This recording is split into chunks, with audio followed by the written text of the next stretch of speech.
seasoned practitioners, so thanks for jumping in. I just wanted to, again, give folks who've taken the exercise and pain course and not the full MSS course some time and in review. And, given this crowd, we could probably jump forward a little bit. Remember, this course is about trying to introduce people to these ideas and deal with that idea of local problem, local solution, local intervention, which we've talked about before, and introduce the concept of body view and how do they interpret the body view we present, let alone what's their own body view. And then, getting into this idea of this relationship we're building between somatic sensations and motor output and the sensory apparatus and how that works back and forth. Some basic rudimentary introductions into the nervous system, stuff, and looking at the information and control thing. So again, a lot of this for those who did the review last week might be able to get into a little more detail now. I don't know if this neurophys stuff is something you want to tackle, right? Looking at these basic classifications of information distribution and governance that we're introducing to try to explain and build a platform about the information process that needs to go on in order for us to generate motor expression, however that might be generated, in our case mostly voluntarily, although we'll see some automatic or reflexive responses. But the ideas of excitation and inhibition and the role of inhibition relative to the concepts of convergence and divergence, to give folks this understanding of information flux, and that things are moving towards things and things are moving away from things, and some things are being turned down, some signals are being turned up, some are just being transferred without turning them up or down or editing. And this is the key to understanding some of the basic premises we have about how it is doing something with someone's left lower extremity changes the way their neck feels. And so trying to explain this at the gross aggregate information processing level is really what we're trying to get across here. So I don't know if you guys have any questions or any comments about this idea and how you might be thinking about it. So, Matt, I got a quick question. So Yeah. I remember when you first brought this up, the convergence and divergence, I thought I had a good analogy, but then I think you said something. So can you just kind of give a practical example of the convergence versus divergence? I guess, yeah, practical example of each of those so I can get a better understanding in my head. Please. Sure. You can think of it analogically, almost like a piping water distribution center, and in that hub link node network idea, where you have a hub that has got a lot of information coming into it, unlike a node which has maybe one or two inputs. Hubs are generally described in information systems theory as places with higher relative inputs and that might affect the output that it produces, and links are just there to transfer the information from a node to a hub. And so you look at something like the hypothalamus, and you think about the massive amount of information that is generated in the peripheral sensorium, the sensory array system, in all the tissues that are in your extremities, for instance. And they're producing a tremendous amount of information that that goes into the spinal cord. So you got like multiple pipes flowing water, towards this spinal cord, which is like collecting it. And so the spinal cord collects this information, and then when that information comes to the spinal cord, it processes it like a hub and then distributes it back out, or up. It might send information up to the brain. It might send information laterally or inferiorly through the column as information's coming in. And so you look at the hypothalamus, which is kind of this place where information coming afferently from the spinal cord and the peripheral system has to kind of reduce this information. And so the information converges on the hypothalamus, and the hypothalamus has to edit, revise, cut off, redirect, and then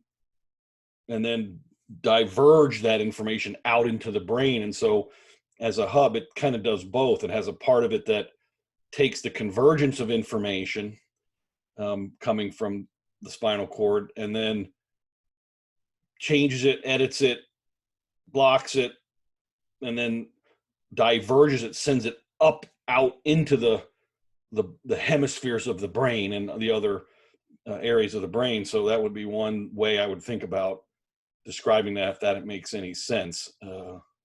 Yeah. So basically, it's the node hub link relationship, and then okay, and that's just another way to kind of describe it, with things converging somewhere and then essentially sending signals all different directions from a particular point, just like the node hub link I guess, relationship. Yeah, like so you touch something that's really hot, and you get that sensory information from the fingertips that generates a massive afferent blast into the spinal cord, and that blast converges on the sensory neurons, and then is processed, and then diverges back out onto motor units that contract your elbow flexors and your shoulder extenders and your spinal extenders, so that you move your hand away from that toxic, noxious stimulus as fast as possible. And so this process is just happening all the time, which is why information can be sent from one area to another that you would think is remote, because of this converging and then diverging of the information. And that's a great way to explain to somebody why, again, their hip hurts, but then we do something in their elbow, I don't know, and then next thing you know, the quote unquote sensation of the hip pain somehow dissipates. That's essentially what's happening here. Yeah, the information, whatever you did at the elbow, that information went through this convergence divergence problem or process, and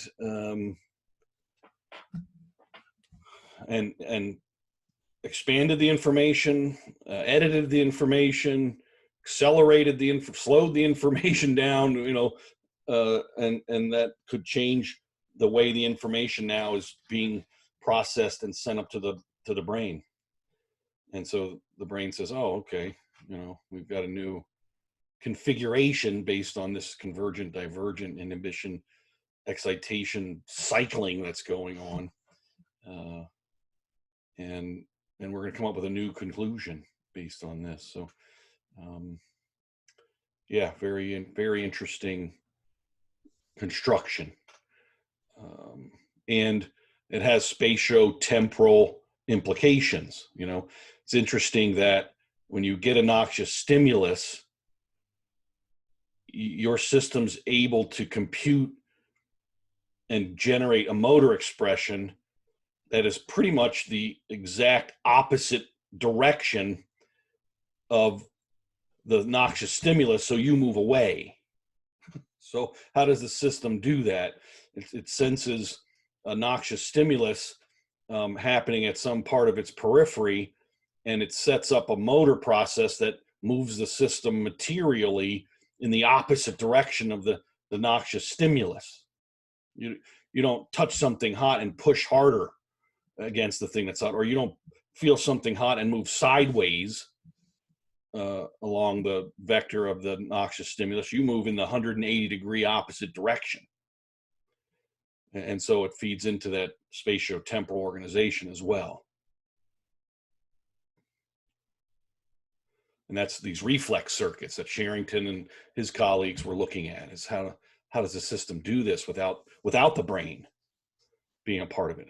This happens, beneath the cerebral computations often, especially in those situations. And so it showed that there's an entirely different pathway and information processing, networking processing that's going on that doesn't need the brain. But in our case, we're not detaching the brain from our subjects to see what happens by cutting them or freezing, something in their brainstem, the cerebellum. We have to deal with live, fully integrated humans. So their brains are always involved. Greg, I had a question. The idea of the key lesion, when we're looking at this, and would that be recognized or considered as a link or a hub, or could it be both based on the definition of divergence and convergence now? Yeah. So again, I would interpret that as some kind of damage or disruption in the communication flow. And, if a link is considered the dendrite coming off of a cell, or the axon even coming out of the cell body, and that link is damaged in some way, then the information that's being generated when the cell depolarizes can't move through the damaged dendrite as well. And so it doesn't produce a link transfer from the neuron soma to the presynaptic cleft, so that it can alter that electrical field, so that these transmitters jump across this gap and change the postsynaptic process, so that the information continues on to the next cell. So yeah, you could have a damage to a hub, a damage to a link, a damage to a node, and this starts to alter this communication. Yeah, and I suppose if you have a damage to a link, you're going to have a damage to the hub. Eventually the hub will be affected, by the lack of information. This is plasticity, right? This is how the system changes. And, plasticity moves in both directions in a sense, right? You can have information being generated, stimulations being generated repetitively over time that are improving the potential of the system to manage motor output and expressions. And you could also have negative plasticity, changes that are occurring that are degrading or limiting the potential expression of motor output. And this, circles back to, how do we hierarchialize the subsystems, eye system, neck system, tongue system, hearing system, spinal system, subsystems, and the rest of their influence on the body, and injury history. I'm finding, or surgical alterations can seriously disrupt, this convergent, divergent, inhibition, excitation, orchestration, and alter plasticity in a negative way, which we might see as some kind of quality motor output issue that has a negative sensory experience for the subject. So yeah. So good question. Again, based on my current understanding of that. So inhibition, excitation, convergence, it's happening all the time. This was, I think, the big mistake made, and I see this in the literature, many organizations, they look at inhibition as this negative thing that needs to be removed, when actually inhibition is probably the main reason you can move. And so we need in information like this.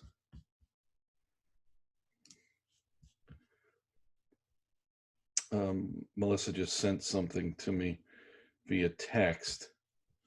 Can you send that via the message, Melissa? Like, would you get that? Yeah, I tried to. I ended up just sending it to everybody via text message. I don't have Mike's phone number, so if anybody has it, they can send it over to him too. All right. Did you get that from neuroscience? Yeah, it was a course I took. It was a neurophysiology course. Yeah. So, so this is so important, to understand that we're not trying to remove inhibition. Often, we might actually be restoring inhibitory control so that someone can actually, perform the motor acts that they want or that we want. And so, this idea of getting rid of inhibition is this foolishness. Quite frankly, it doesn't make any sense. We need inhibition as again this neurological process versus the general intransitive verb notion of it as just something that inhibits or limits something else, blocks something else. So we need it. Very important. Because then that leads us to understanding this sending, receiving, processing, revising, and editing chemical and electrical information within the body's material continuum, and trying to work on this. And I think the profound thing that I got from some of the literature from Sherrington's early work, and Dr. Davids, Bennett, and Newell, and Dr. Nichols, is this idea of how excitatory, inhibitory, convergent, and divergent information, the way that it flows, is establishing meaning for the system. And that what's interesting is the motor nerve to a muscle, is a collection of final common paths, and that it's at some point all of this divergence and convergence it's going somewhere. It's converging upon something to stop it or to get it to go or to keep it the same. And it's pretty wild. So information flowing through the motor system, which is inseparable from the sensory system. A motor neuron is receiving, right, convergent information. It's the place of convergence. And then we see a motor output or not.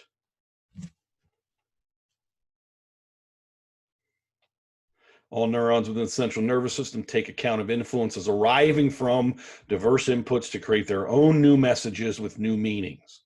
Wow.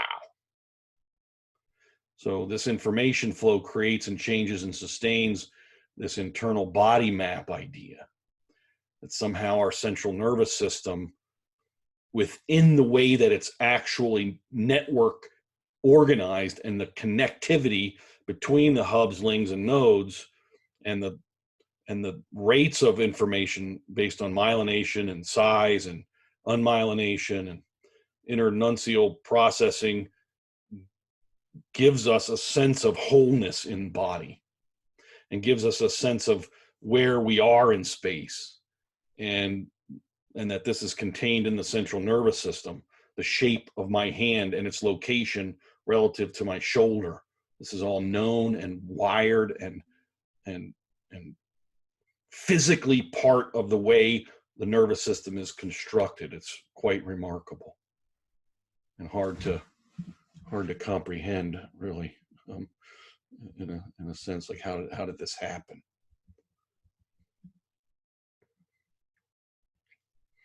Pretty wild stuff. So that's what we're watching, and the idea of error, which affects quality, is kind of what we're trying to decide. We have error the way we might define it when we watch somebody move or we set up an exercise and we're looking at them move, and the pre-constructed idea of how they move and how they should move, or how we expect they move versus how they actually move. And then their own internal, the client's own internal understanding of that, where they want to move and they pre-construct in their head how they want to move, and it's all based on prediction. Then they move, and then they realize, oh, I'm not moving the way I thought I was going to move. Or you might hear that when someone says that after they do a motor act, they say something like, that didn't go the way I thought it was going to go. That didn't happen the way I thought in my head, right? You ever heard anybody say this? Well, they're talking about some kind of error, some kind of discrepancy between these two things. And this is the thing we're trying to figure out if we can influence or not, and reconcile these perceived errors, whether they are or not. I don't know. We have to figure that out. And it might take some time for some motor acts, for sure. And that's what athletics shows us. How many reps does someone have to perform as they try to ingrain a particular motor act and set up an internal 4-dimensional configuration so that when they want to access that, even under different conditions, they have the ability to do so. I was just going to say, Greg, is that why this idea of configurations is so vital, that we can put people in as many positions in the space as we could humanly think of, and hopefully transfer to whatever daily tasks or sport or whatever it is they want to do to be able to increase their ability to do these things and also increase their tolerance to do these things. Yeah, that's the interesting dynamic that I think, Dom, you're bringing up is a good point, right? I mean, you can a golfer physically practice every possible shot that is available to them or created for them based on their surroundings and the conditions and where the ball lands, what the temperature is, or if there's wind? Can they do this? No, it's impossible to practice for every possible condition. And so what gives them the ability to make adjustments when the basic construct of standing upright and holding the club and swinging it and controlling the face and the velocity, acceleration of the club head, and figuring out how you want to get it from where it is now to some other place, given that that's the first time they've ever been in that specific situation. But they can rely on a 3-dimensional or 4-dimensional internal hub link node network map that they created that has some flex in it and the ability to leverage other hubs and links and nodes so that it can adjust to the conditions that it finds itself in against the basic idea of, I got to stand up, grab this thing, and swing it. And there's timing issues and there's some constraint around that. So somehow building predictability up and the constraints that help with predictability, combined with the idea of you need variability to adjust to changing environmental conditions externally and internally. This is an incredibly remarkable thing. Incredible. And that we can somehow use this to help improve someone's subjective sense of self is incredible. This is what makes things like strokes and major nerve injuries, where massive hub link node networks are wiped out. They're just wiped out, and the motor system and the sensory system is so radically altered that right now it's impossible to bring the system back to pre-event unless you can grow these hub link node networks back. And now the person has to spend the rest of their existence figuring out how to develop new links, new hubs, and new node relationships in order to try to get back some of their motor efficiencies and capabilities, and devastating.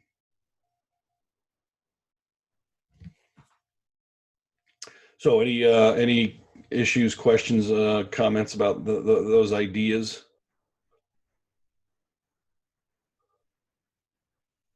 Right. There's the quote from Dr. Mazziota, right? Which we quote a lot. And then we talked about the relationship between biomotor control and sensation, and that we can influence these maps. Again, this is why genetics and material damage and inflammatory process and body map changes can be. I got a question. Yeah. Have any of you guys, and you, Greg, too, approached this concept with doctors and, or other people high up in the medical field, and what was their take on this, even with the referencing that you have? Yes, I have, Michael, and most of them just look at me dumbfounded, quite frankly. Well, no, when you say that, like, are they dumbfounded in the point like it's overwhelming to them and they don't want to, accept it, or dumbfounded like, oh wow, this is pretty cool? Sometimes it can go the other way where like, all right, this does make sense. Personally, I've had doctors say, this makes a lot of sense, but they don't want to dig into it though. That's the only thing. No, yeah, that's the thing, is they're like, okay, I see you've thought this through, and that's very interesting, right? But then they get right back down to their training, which was what? Find disease, local problem, isolate it, give it a local solution. It's over. That's how they're trained. It's also the paradigm they work in, right? The way Have their to. business environment is structured. So they don't have the same amount of time as we do to work with people and create the health education component. Their designed is 15 minutes per patient per day, right? Oh yeah, that's totally true. You nailed it right there. It's like, wait, you spend how much time doing all of this with somebody? Yeah, no. They also don't have, because the way that their education is structured, they're trying to, only recognize piece by piece. Like you have an ear, nose, and throat doctor. You have someone who specializes in this, someone who specializes in that. So they're not really designing their education to think of the whole body as a whole system in this way. They understand that it's connected, but not necessarily how to create practical application the way Greg is creating this information. Right. And other people that, let's say some that aren't doctors, some therapists or whatever out there, and you start to show it to them and they go, yeah, everything's integrated. Yeah, of course, it makes a lot of sense. I mean, you helped me with my back pain by working on my shoulder or neck, and yeah, sure, whatever floats your boat. It's a tough thing to where, because I ask people like, how far do you want to go down this rabbit hole, play the Matrix game with them, because it gets very deep and it does get very logical. But then we go back to the sound bites like, yeah, it's all connected. Duh. Mike, typically, whenever I bring this up or talk to people, they always say, oh yeah, that's what I'm doing. I do the same thing. I'm like, oh, it's interesting because it doesn't look like it. Right, exactly. It's like, wait, okay, so you understand this, right? Kairos and everybody else, you understand that everything's integrated, everything is exchanging information back and forth. But why is that not being really thought out and used? Like Greg just said, we go back to the Z thing or the assembly line. No. Here, fix this, and then you're out the door. Well, it's too much thinking, right? Mm-hmm. Too much thinking for people, I think. I mean, they don't want to think that much. They don't want to accept that potentially what they've been taught is going to be altered or shattered, right? It's almost like a crisis of belief in what they've invested their money into, right? So if a PT goes to PT school and spends like $150,000 on PT school, they're going to probably be married to everything they've done there, with not being open to the aspect of, I know the body's connected. Is there somebody out there that can explain this in a more efficient manner to where I can make more sense and then make better decisions for my clients? And then taking notes for that, you know? So I think, Mike, I think that's what's tough. I mean, I've had good discussions with doctors and talking with them, and a couple of chiropractors around here. PTs just, they'll just be like, just do what you're doing, you know? And I'm like, okay. And then I'll send them back notes. But it's almost like, I don't know if I'm using this term right, the dumbing down, or the, like, you know, rescue me, like I'm the dumb one, you're the smart one, and then it breaks their walls down to have a conversation, and then they're a little bit more open, I guess, if that makes sense. No, it makes perfect sense. It's true. You almost do. And sometimes they'll think of their hierarchy of what of the education they have. You play that rescue me and dumbing down concept, and they'll be like, this guy don't know what he's talking about. It's like, well, we're trying to get to something we can discuss and explore, you know. Yeah, Mike, I know that when I've spoken with doctors and PTs and chiro people, anyone in the medical field, I find that approach and context really matters. So if you're coming at them, not saying that you are, but if you're coming at them from kind of like a more ego-centered standpoint, like, oh, like, well, I know this and you don't, kind of thing. And it's not like you're saying that directly, but tone, body language, how you're presenting yourself can give off those vibes. And it can also be context, like, are you trying to have this conversation like with the doctor coming to a session with you, or are they trying to, you know, are you trying to have this conversation at the doctor's office, or right? Like all these components matter to how receptive someone is going to be to the message you're trying to convey. And I haven't had, I've had some people show resistance, but then I've also seen people be really receptive to the information, and kind of, you know, you're treating them like a client. Like if they want to have those kind of conversations to explore more, you can offer that to them if they're expressing that kind of curiosity. But yeah, I think it might just depend on what you're hoping to get out of the conversation with them. Like, where do you want them to arrive to, if that makes sense. Yeah, I mean, I agree with what Melissa's saying. I mean, I am on the other end of the spectrum of Melissa, clearly in our personalities, where a lot of times it comes off like I'm a big dick, but sometimes, you know, people want to know what I'm doing, and I try to show them and take them through stuff, and then typically it'll last one time, and I never hear from them again. So I have to get better at basically what Melissa and Curtis both said. No, I agree, Melissa. It's totally true. It's like you guys said, it's not just what you say, it's how you say it, that tonality, that body language, everything. So, and it's getting harder now because obviously everything is being done right now, what we're doing here through Zoom. So yeah, what I found here, just to let you know, when you're looking at you might be describing cognitive dissonance, right? When someone's faced with information that either goes against what they currently believe or that they don't understand, they really have three choices. One is to change one or more of their attitudes, behaviors, or beliefs to try to become more consonant. They can acquire new information that outweighs the dissonance, or they reduce the importance of the beliefs or attitudes.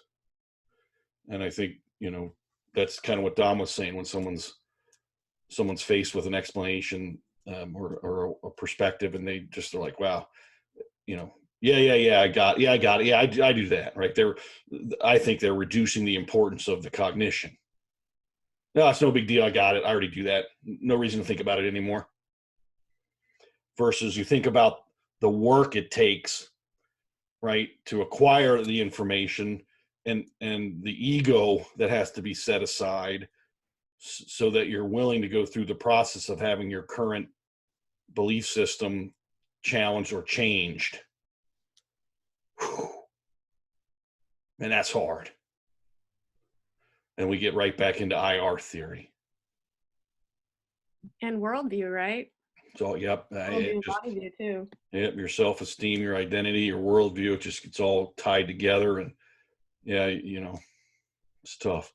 So, but that's okay. You just keep going, and you'll get some folks, you know, who are like, huh, okay, I'm willing to do that. Acquire new information that might outweigh my current sense of dissonance, or I'm okay to maybe changing the way I think about this. And maybe I can reconcile it with what I currently know or not. Yeah. Thinking. They want to think. So Maybe that's why sometimes it's challenging for me to understand or be as compassionate as I should to other professionals, since I have gone through that and continue to go through that. I think that's one of the things that all of us pretty much share in common. You know, we're always trying to improve and do the best we can and research, and we're not afraid to abandon old principles if they're not serving, or something else comes along that is more important or is valid. mm-hmm. Yeah, avoid the dogma. So, you know, keep going. If you think you're coming from a place of truth and reality, and some people around you aren't ready for that, don't let them stop you.